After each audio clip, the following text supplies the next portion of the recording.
So usually I would be like rehearsing for this particular tutorial, but I figured I'd knock out two birds with one stone, rehearse the tutorial, and show you guys sort of like the extent of this tutorial. So this will be the longer version of the tutorial that's going on YouTube, where we explore more stuff and more things we can do.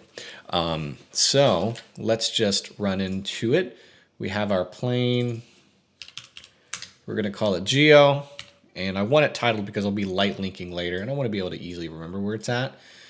And then let's hop on over to geometry nodes and build this. All right, so I'm pulled up Raw and Rendered's Cubisms. This is the reference we're using today. Let's just build first and just have a little bit of fun. So we need a cube. And if you hear bugs, I mentioned this in 2 other videos, there's cicadas outside and they're everywhere and they're loud, but they're doing their thing. I'm going to go ahead, scale this thing by 5, and we're going to do a mesh to volume. It's going to convert this to a volume so that we can put stuff inside of it. If you don't do this, it's only going to instance things on like the wall, and it doesn't recognize there's stuff in the middle. And then we're going to do a distribute points in volume here. So we have this going on. We want to switch it over to grid, and rather than like click and drag and like moving it every time, we're going to get a value node, and I'm going to put it here on spacing and then just bring it, if it won't crash, there we go. So just bring it to something like this. This is totally like for you to eyeball like this. All right, so this is pretty good. Looks like 0.8 is where I'm at. And now we can start to instance on points, plug it here, and we'll get a cube. So we'll get this cube here.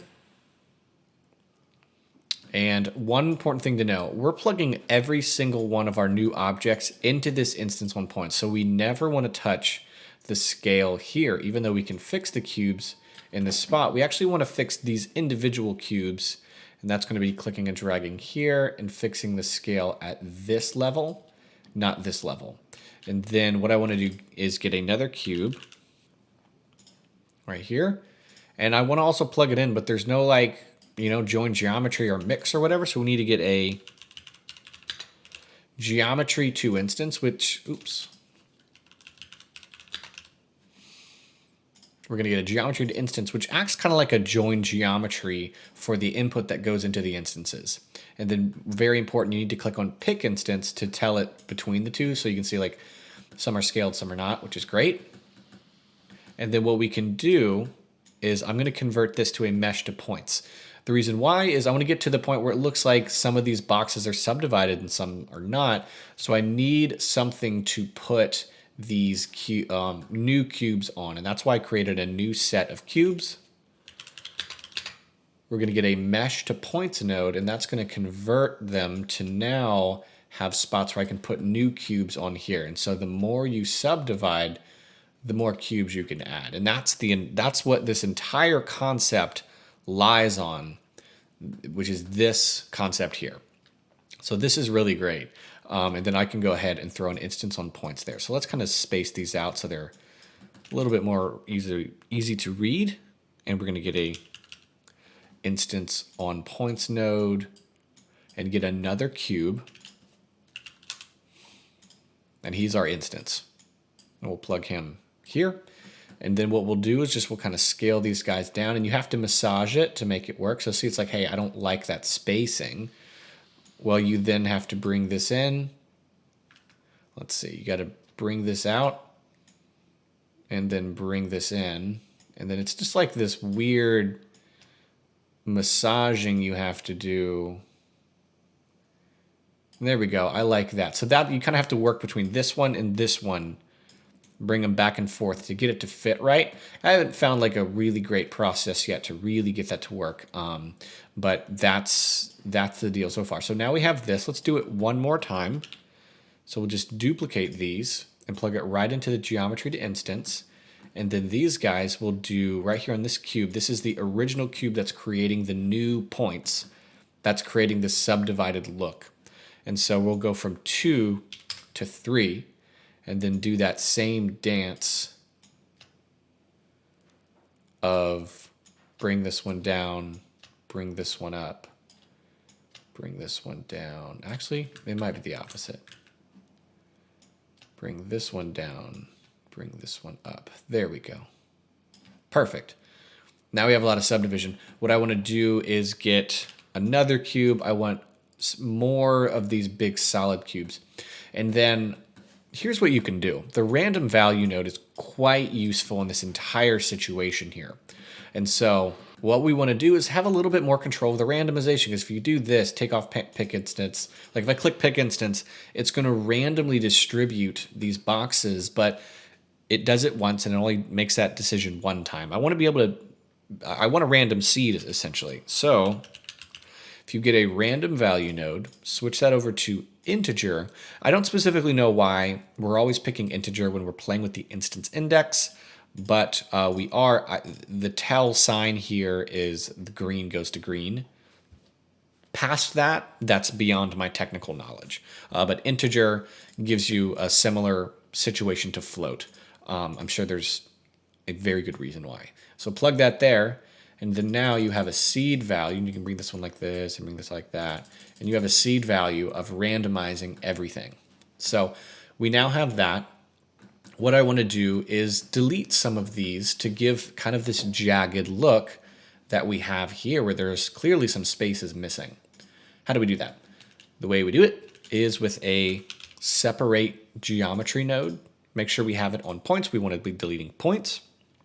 Get a new random value node and set this to Boolean. And the reason why we're doing Boolean, because I just want one slider. Go from like no cubes to all cubes. Boolean is our friend here. And we'll plug that into selection, and then you bring that in, and you're now able to bring these guys in. Now, if you want to be able to animate this to this, notice how they're all glitching around, right? See when I move the Boolean? In the shading, we're actually going to be able to animate this, but everything's going to stay still. It's going to be a really, really cool transitional effect. So far we have this, and also if you're wondering, when do we bevel? We were also going to be beveling in the shading because we're just going to have so much power here. So this is what we're doing, having fun. What I want to do now is, so we have these sections, we have these cubes here, we have this instance, which is like the one with the 4 cubes. This is the one with the what? 1, 2, 3, 1, 2, 3, 4, 5, 6, 7, 8, 9, 9, 8, 12. So like 12 per cube. Then we go from actually 8 and 12. Makes sense. Let's do one, let's turn one into a wireframe. So let's get another cube. So we'll just minimize him, get a brand new cube, plug him into the join you know what I'm saying. And then we're going to go ahead and go, we're going to go mesh to curve, and you'll see some of them convert. Right there, you can see that guy converting. There's a couple of random mesh to curves around, so we know it's working. And then we're going to do curve to mesh. There's an interesting through line in geometry nodes, which is converting things. So this geometry to instance converts your geometry into like this instance language that this guy wants to see.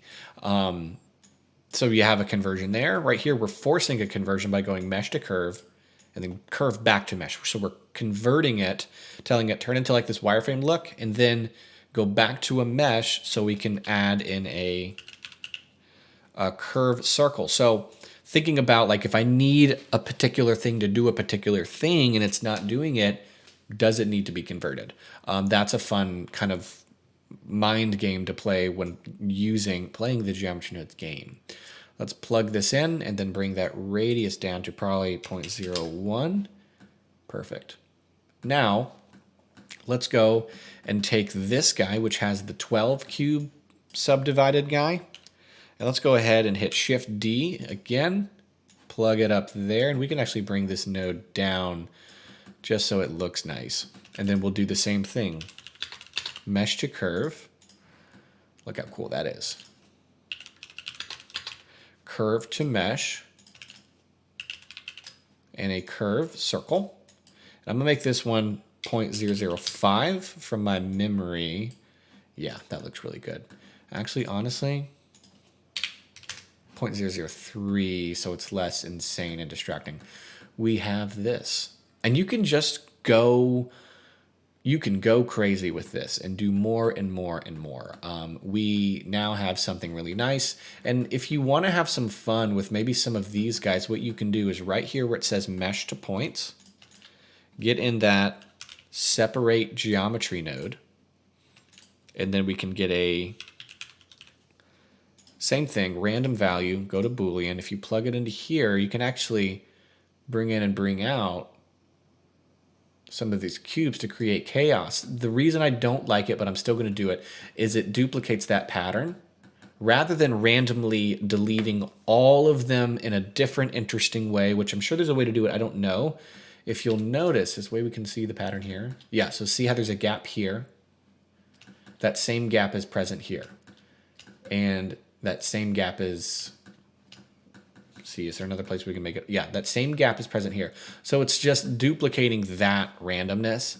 I want randomness to be spread across the whole thing, but with these wireframes, it's going to be less noticeable, so I'm okay with it. If we were to do the same thing on these, which I'm happy to do, let's see. If we were to do the same thing on the set here, see how it's the same pattern? That's what I'm talking about. I don't like that, but I'm okay with it on the wireframe ones because it's going to be just less noticeable, and I'm okay with that. Past that, it's going to take me a little bit longer to figure it out. At that point, it's like trying to figure out the theory of like the recursive subdivision working better in this instance. I don't know. I'm going to figure it out one day, and then I'll let you guys know here on Patreon when I figure that out, how to get all of them to randomize. And if you know the answer, let me know. It's definitely going to probably take a crazy workaround.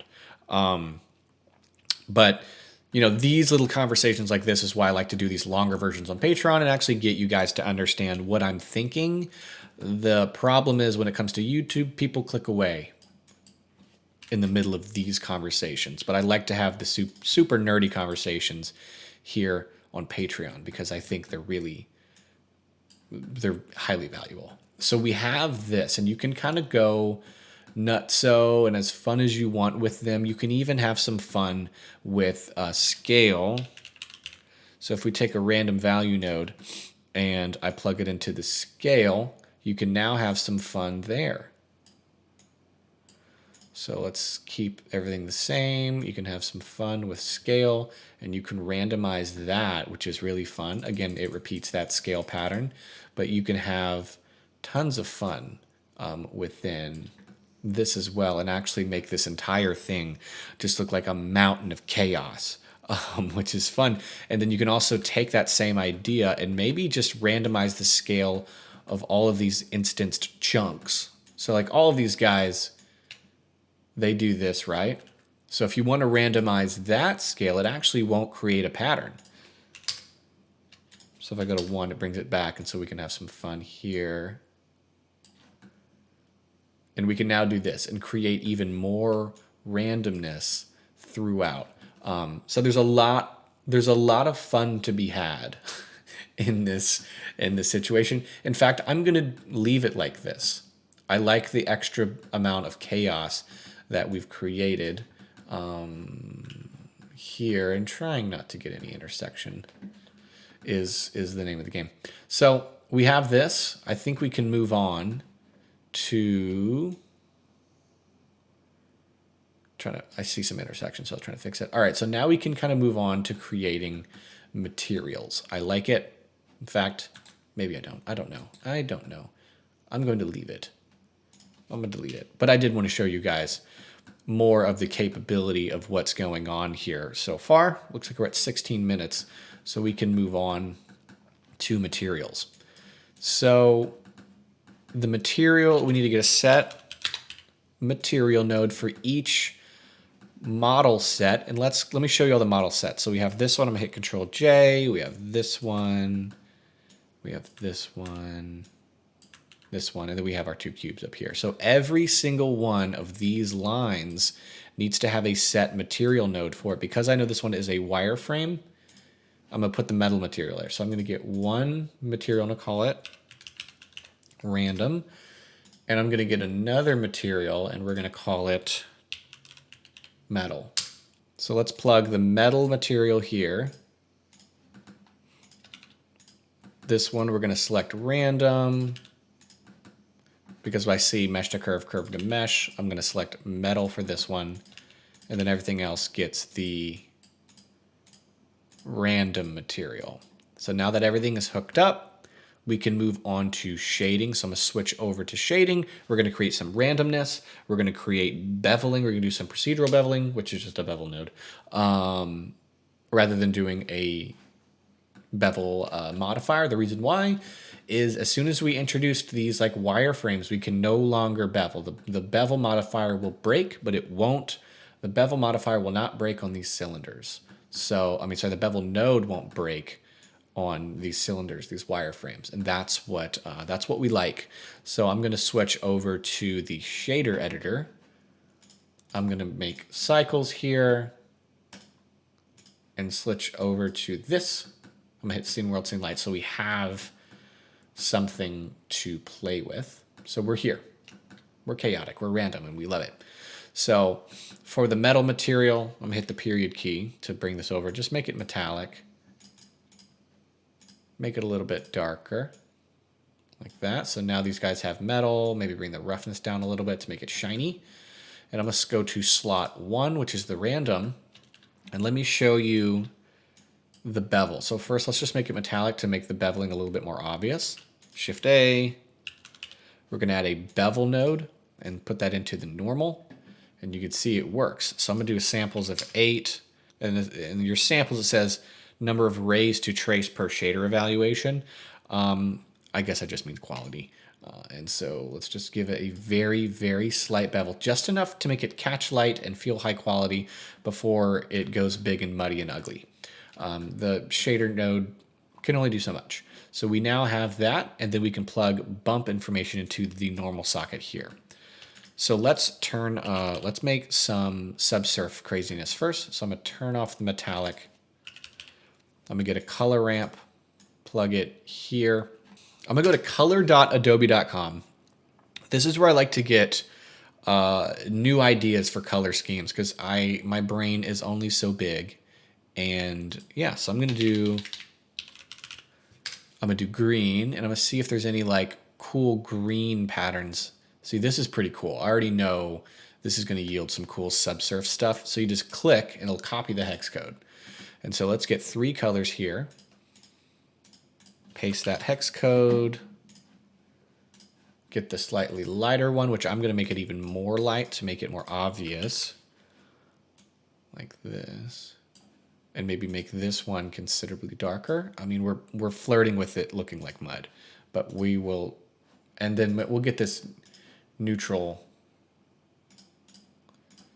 color as well for contrast. And then we're going to bring this over to constant like that. So now let's make that randomness distribute across. So first let's turn on the subsurf. I'm going to bring this all to a value of 1. This is optimized for skin. I don't really want it to look like skin. I want it to just be subsurface. So even out everything out to 1 and then bring your scale in to say how much light are we actually going to allow into our objects. And so that is completely up to you. I definitely want the light to be able to go pretty deep into there. I want it to almost look like a candy. We're going to do a noise texture like this. And then we're going to get a random value. Oops, object info. Goodness, got to get out of GeoNode's brain and into shader brain. And then plug random into vector, and that is going to recognize your instances across the board. We are cooking with peanut oil. Anybody else's mom always used to say that? Mine won. All right, cooking with peanut oil. Maybe that's an American thing. I don't know if everybody says that. All right, so we have this. This is why I like the really dark colored subsurf materials, because it really shows how much light is actually being let in. So if you bring up that scale, you can see how aggressive it is. So something like that. So now we have subsurf, but I don't want all of these to be subsurf. I want some metallic materials. And this object info node is our best friend for all of these ideas here. So if I go get a mix shader, I'm gonna get another principal BSDF and just turn on metallic. And then we're gonna plug into shader. And then let's do one set of random valuing. So let's just get this object info and this noise. And we'll get a color ramp. And because we don't want it to fade in, we just want it to be either the metallic material or the subsurface material. So instead of doing a smooth gradient, we're just going to do a constant interpolation. Let's just bring it right here in the middle. Factor to factor, color to factor. And so now we're transferring from metallic to not.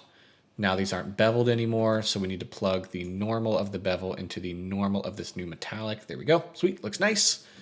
We have this so far. Looks like we're at 23 minutes. My camera shuts off at 30 minutes, so I have to like make sure I'm looking.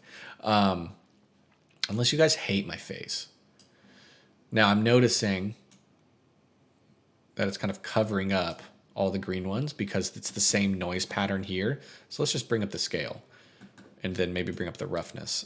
Just want to, there we go. So now we have a random placement of also the metallic materials. And we can have some of them colored, we can have some of them not. It's really entirely up to you. This is cool so far. And then I want to show you guys a really cool trick. And it's this. Let's get another mix shader. Let's get another set of this random set here. And we can even make it a group node if we wanted to. And then let's get a transparent BSDF. This is going to be fun, and you can test it. I need to bring up my light bounces. You guys are going to cringe, but I'm just going to do it to make it work for now. All right. That's insane. I wouldn't render it that. I just did this for speed of the tutorial. You just got to bring your transparency bounces up. Let's go ahead and plug color ramp into the factor. And then how cool is this? You can actually animate every object in and out. Of course, these metallic ones aren't doing it because they have their own material. So if we go back to geometry nodes, and I just take one of these random nodes and I just put it after the geometry instance, that's going to apply this material to every single thing. And then I'll go back to shading with the period key. And then now we can just animate everything right in. Isn't that the coolest thing? I was having so much fun watching it. I mean, it's like the sickest thing ever. Sorry, I'm just like mesmerized / getting a clip for Patreon. All right. I'm probably going to animate this for Instagram because it's cool. So what I want to do is just like delete a few to create one little bit of randomness. See how it'll delete some of those. Remember I was complaining about the pattern repeating? Now I can actually procedurally delete some without the pattern repeating. It's really a great friend of ours. So we're here. I really want some orange.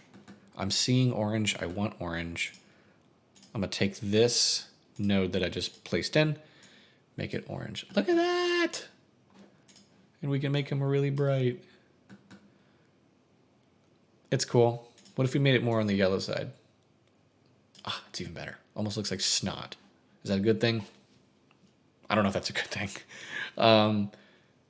Regardless, this is super awesome.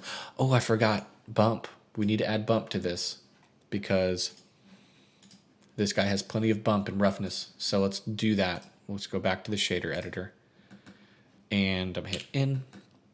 And let's create bumps. So we need to worry about these two principled nodes right here. That's all we need to worry about. And then I'm going to get into an angle where I can see the light hitting it like this to help us with the bump and roughness. So let's get a bump node and plug it into this bevel node, the normal, so it goes straight into each of them. I'm going to do a distance of 0.1 and then keep the strength there for now. I'm gonna get a noise texture and a color ramp. And then I'm gonna hit Control T with the Node Wrangler add-on. Here's why we're doing that. Here's why we really need the Node Wrangler. See this pattern here? It's repeated on every single cube. Every cube has the same exact noise pattern on it. See that? These look like tiles. See that? How do we fix that? Just look at them, see how it's repeated. All you have to do is use the object coordinate. This like makes it more obvious. Everything has the same exact one, which I'm like, that's ugly. All you have to do is select the object picker, select this object, and it spreads it just across the whole thing. And that is a great friend to us. And then what I need to do is just bring this back a little bit, bring my detail to 12, bring my roughness almost all the way to the end. And then I'm just going to kind of look at this. We can even use Eevee if we want to make our lives a little easier. I'm going to look at the white cube because it's going to make it easier to see. I think we need to bring the white in. Yeah. Okay, so let's bring it in like this. Nice. Okay, so we have this so far. I like it. Let's bring the strength down a little bit. Maybe bring the roughness down a little bit. Nice. All right, and then let's go ahead and play with the actual roughness of those materials. So let's get another color ramp. Plug it into the roughness of each of the principal BSDF nodes, and then I guess we can just plug this noise texture right into it. And then in this case, I actually want to use cycles to look at the roughness because we have the light kind of beaming right down on it so I can see what's going on. So if I bring this in, you can start to see, all right, it's starting to get kind of reflective. And then I don't want it to be purely reflective, so I'm going to bring this up a little bit. So it's more like candy. This looks really good. Okay, so now we're officially done with shading. We can go into lighting. So I'm going to delete this window, bring this guy up, get a nice big floor because we're doing orthographic. Pick your angle. We're going to get a camera. I'm going to switch my resolution to 960, which is going to be half of a 1920 by 1080. And then get a camera, Control-Alt-0. Oops. I'm going to hit G and middle click and bring it back out. So I'm going to try to edit my angle here. There we go. Maybe like this. Awesome. All right. Now I'm going to switch back to my own lighting. Let's get a area light. Bring it about this high. Scale it up. Big ceiling light. Bring up that power. I'm also using a filmic color space for this. So if you go to your color, I'm using filmic. I still like it. I still prefer it than to AGX because I understand it. One day I'll graduate. And let's go over to another area light. I want to get some lights that are hitting the sides here to really activate that subsurface, make it look cool. So I'm going to switch this over to a disk. I'm going to hit R twice to point my area light at the back here. And then if I bring myself like a power of 3000, it'll make it more obvious what's going on. So I'm going to bring my spread down, and you'll notice, see how it's hitting the floor here? See that? See these shadows? I don't want to deal with that. And so what we can do is use light linking. So I'm going to go to the object properties with that area light selected, go to shading, light linking, click new, and then drag in whatever you titled your main thing to be. So now the light is only hitting the side there. And so now it's just way too bright. So we'll do like 1000 maybe, and then we'll scale up our light too a little bit to make it a little bit more softer and manageable. And then something like this. I do want it to hit a little bit. And then I'm going to hit Alt-D to just get an instanced light. I'm going to hit R twice and make it hit there.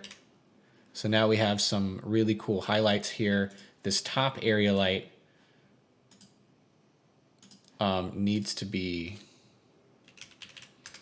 a little bit darker. Okay, cool. Now let's just render this and see how it looks. So this is what we're working with. I am going to go ahead, I'm gonna bring my floor a bit farther down. I don't want to look like this thing is actually sitting on the ground. And then let's render it out one more time. All right, and this is the final result. I rendered this one out 200% just to get a better look here. But this is the final piece. It looks amazing. It looks cool. Again, huge shout out to Raw and Rendered for the inspiration on this. I'm just literally just copying it.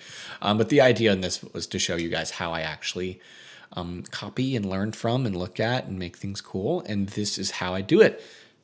All done. Hope you guys learned some really cool stuff from this. This is, again, the longer version of the original tutorial. So if you got some stuff from that, you'll get even more from this.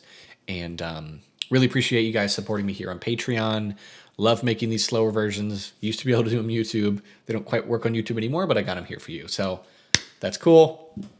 Again, thank you for watching. More stuff to come here on Patreon, and I will see you in the next one.